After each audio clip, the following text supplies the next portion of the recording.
দেখুন email extractor, আমি এত লিখতেছি না, ভিডিও বড় হয়ে যাবে। দেখুন ইমেল এক্সট্র্যাক্টর এখানে আমি অলরেডি অ্যাড করে নিয়েছি, এই জন্য আমার এখানে রিমুভ দেখাচ্ছে। আপনারা এটা অ্যাড করে নেবেন, চেনের মতো দেখাবে ইমেল এক্সট্র্যাক্টর। এটা একটা টুলস, আপনারা ক্রম এক্সটেনশনে অ্যাড করে পিন করে রাখবেন। দেখেন আমি অলরেডি পিন করে রেখেছি। তারপরে টুলস হচ্ছে apollo.io, এটা আপনারা, এটাও টুলস, এটাও আপনারা অ্যাড করে রাখবেন, অলরেডি এটাও আমার অ্যাড করা আছে।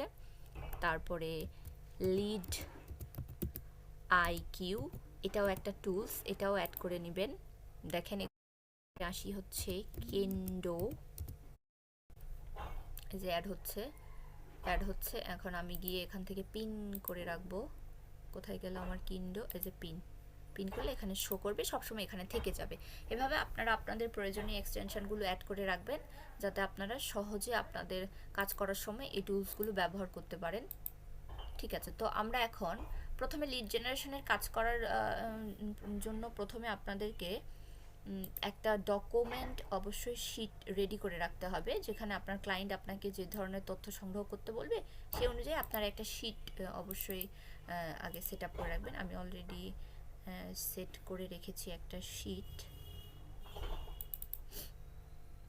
এই যে দেখুন, ধরুন আমাকে আমার ক্লায়েন্ট একটা নিশ দিয়েছে, সেখানে ফার্স্ট নেম লাস্ট নেম, ওই ব্যক্তিদের first name last name, email, phone number, company name, company website, এগুলো আমাদেরকে এখন সংগ্রহ করতে হবে।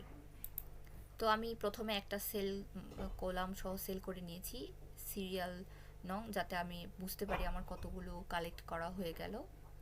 আপনাদের ক্লায়েন্ট আপনাদেরকে বলে দিবে কতজনের তথ্য আপনাদেরকে সংগ্রহ করতে হবে। তো চলেন আমরা সংগ্রহ করি।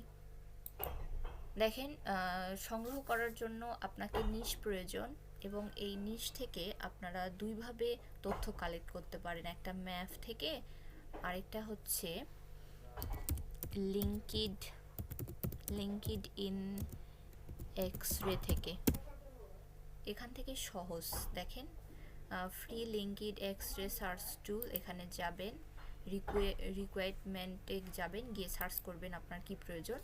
ধরুন আমার ক্লায়েন্ট আমাকে দিয়েছে ডক্টর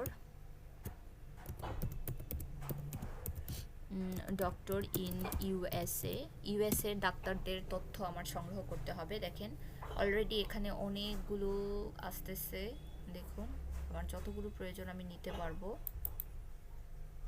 এখন প্রথম পেজ, দ্বিতীয় পেজ, এমন করে এখানে 10টি পেজ আছে, আমি সবগুলো পেজ থেকে তথ্য সংগ্রহ করব।